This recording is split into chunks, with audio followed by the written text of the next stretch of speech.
ایسا ملک نہیں ملے گا، لیکن جن ملکوں میں انگریزی یا فرانسیسی طاقت حکمران رہی ہو وہاں آج تک ان کی زبانوں کا بول بالا ہے، اور محکوم ملکوں کی اپنی زبانیں دوسرے درجے کی زبان کی حیثیت سے دیکھی جاتی ہے۔ اور حیرت اس بات پر ہے کہ جن نوآبادیاتی ملکوں نے محکوم قوموں پر صدیوں تک ظلم و ستم سے حکمرانی کی ہوتی ہے، ان محکوم ملکوں کے لوگ اپنے ان پرانے حکمرانوں کی زبان بولنے پر کس طرح اور کیسے فخر محسوس کرتے ہیں کہ رسم الخط کا مسئلہ پاکستان کے لحاظ سے نہ صوبائی، نہ لسانی، نہ ادبی، نہ ثقافتی کسی طریقے سے یہ مسئلہ جڑا ہوا نہیں ہے پاکستان سے۔ میں دس بستہ آپ کی خدمت میں عرض کروں گا کہ وہ نہیں جانتے تھے کہ رومن الفاظ اور رسم الخط کا مسئلہ پاکستان کے لیے مسئلہ ہوگا۔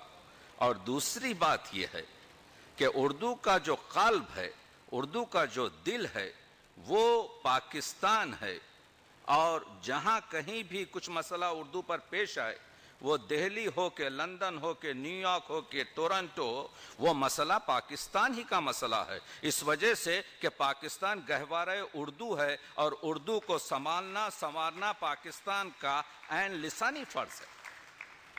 اور اسی وجہ سے سب سے زیادہ رسم الخط کا کام یہاں کے علماء نے کیا ہے۔ آپ جانتے ہیں کہ آج سے 60 سال پہلے پنڈت آنند نارائن ملا نے اپنے خطبہ صدارت جے پور میں اردو کانفرنس میں کہا تھا، کیا کہا تھا؟ تقسیم ہند کی وجہ سے اکثریتوں کے دلوں میں جو غبار آ گیا ہے وہ کسی طرح مٹنے کا نام نہیں لیتا، اور پاکستان کے خلاف جو غصہ ہے وہ غریب اردو پر اتارا جا رہا ہے۔ یہی وجہ ہے کہ اردو کو اس ملک کی زبان ماننے سے انکار ہے۔ یہ ایک بہت عظیم ادیب کا جملہ ہے۔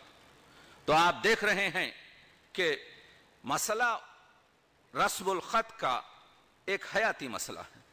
یہی اردو کی آن ہے، یہی اردو کی بان ہے، یہی اردو کی پہچان ہے۔ دنیا میں تجربات ہوئے ہیں۔ یہاں پر معزز استاد ترکی سے تشریف رکھتے ہیں۔ ہمارے پاس ترکی میں، ازبکستان میں اور دوسرے ملکوں میں ان کے رسم الخط بدلے گئے ہیں۔ یہ تجربہ ہوا۔ ترکی میں جو نقصان ہوا ثقافتی نقصان تھا، ادبی نقصان تھا، میراثی نقصان تھا۔ میں استنبول میں کسی کے ساتھ جا رہا تھا تو میرے گائیڈ نے کہا قبرستان میں جانے کے بعد، یہ میرے دادا کی لوح قبر پر جو چیز لکھی ہے میں پڑھ نہیں سکتا۔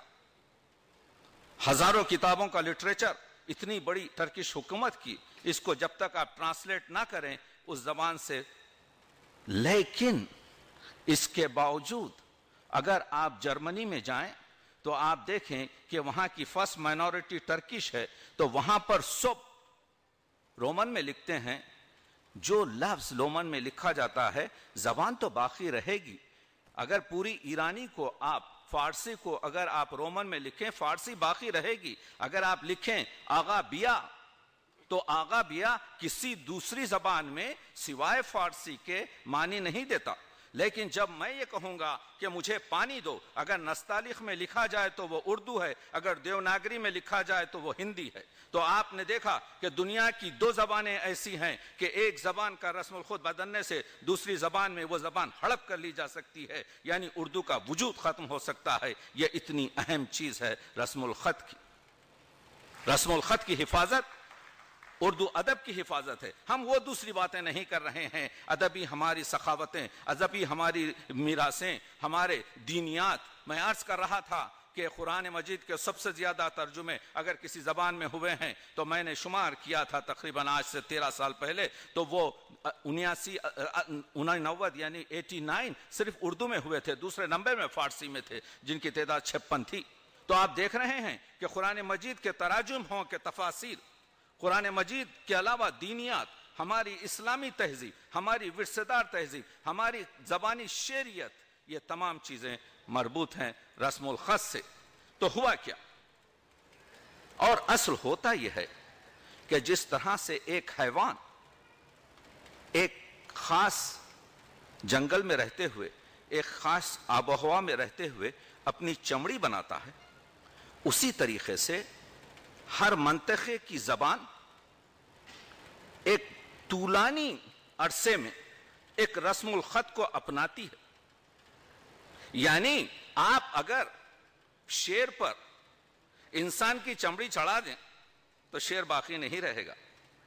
تو اردو کا رسم الخط اردو کا پیراہن یا اردو کی قمیص نہیں ہے جو نہانے سے پہلے نکال کے پھینک دی جائے دوسری پہن لی جائے، بلکہ وہ اردو کے جسم پر چمڑی ہے. چمڑی کو کھینچ کے نکالنے سے جسم مر جاتا ہے اور دوسری چمڑی کبھی اس کی جگہ نہیں لے سکتی. تو آپ دیکھ رہے ہیں کہ رسم الخط کی حیثیت بہت اہم ہے، کیونکہ صدیوں کے تاثرات سے یہ رسم الخط اور تجربات اور استعمال سے اور اس کے الفاظ کی مانوسیت اور لوگوں کی ہم آہنگی صوتیت سے یہ رسم الخط بنتا ہے. تو کیا ہوا پڑوسی ملک میں جس میں ہم مسلسل رسم الخط کی بات کرتے ہیں؟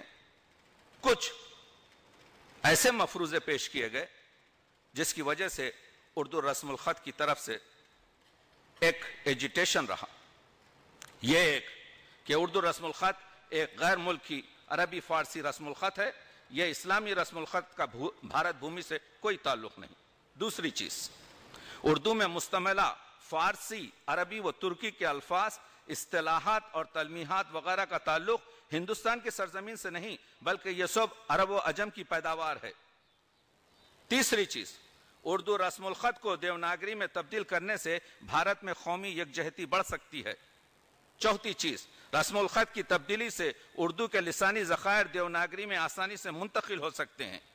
پانچویں چیز، اردو ہندی ایک ہی زبان بلکہ اردو ہندی کی شیلی ہے، اس لیے دو رسم الخط کی ضرورت نہیں. نمبر 5، ترکی اور ازبکستان کے تجربات سے ثابت ہوا کہ زبان ترکی اور ازبک کا رسم الخط رومن اور روسی کرنے سے زبان ختم نہیں ہوئی بلکہ زبان کی ترقی ہوئی. 7ویں چیز، ہندوستان اور دنیا کے دوسرے ملکوں میں اردو کو زندہ رکھنے کے لیے رسم الخط کی قربانی ضروری ہے. 8ویں چیز، اردو رسم الخط مشکل ہے، اس میں کئی حروف ایک ہی آواز کے لیے ہیں جن سے رسم الخط کی تدریس اور تکنیکی ترقی میں رکاوٹ پیش آتی ہے، اس لیے رسم الخط کو بدلنا چاہیے.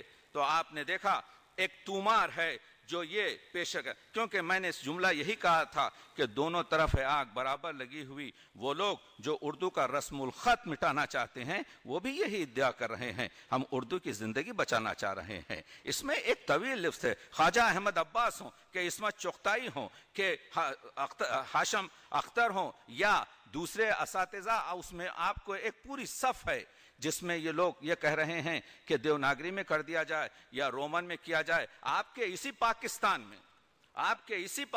میں جس کا ذکر ہمارے پروفیسر فتح محمد ملک اردو زبان اور رسم الخط میں لکھتے ہیں، لگ بھگ نصف صدی پیشتر امریکی CIA کی تائید و حمایت سے اقتدار میں آنے والے فوجی آمر فیلڈ مارشل ایوب خان نے جب اردو کو رومن رسم الخط بنا کر ترقی کرنے کا فرمان جاری کیا، تب ہمارے سرکردہ ادیبوں اور دانشوروں نے یہ فرمان ماننے سے انکار کر دیا. آج ہمارے یہاں ایک مرتبہ پھر بڑی خاموشی اور کمال عیاری کے ساتھ ہمارا الیکٹرانک میڈیا اردو کو رومن رسم الخط میں پیش کرنے میں مصروف ہے. تو آپ نے دیکھا کہ پاکستان میں بھی صدر پاکستان نے یہ مہم چلائی تھی، لیکن حضرت عبدالحق زندہ تھے اور اس کا نتیجہ یہ ہوا کہ یہ کبھی خواب آپ کے شرمندہ تعبیر نہ ہو سکا. تو کہنے کا مطلب یہ ہے کہ اس وقت رسم الخط اس وجہ سے ضروری ہے کہ وہ عصمت چغتائی ہوں یا خواجہ احمد عباس ہوں یا ملک راج آنند ہوں یا ہاشم علی اختر ہوں، ان کے کہنے سے کچھ نہیں ہوتا.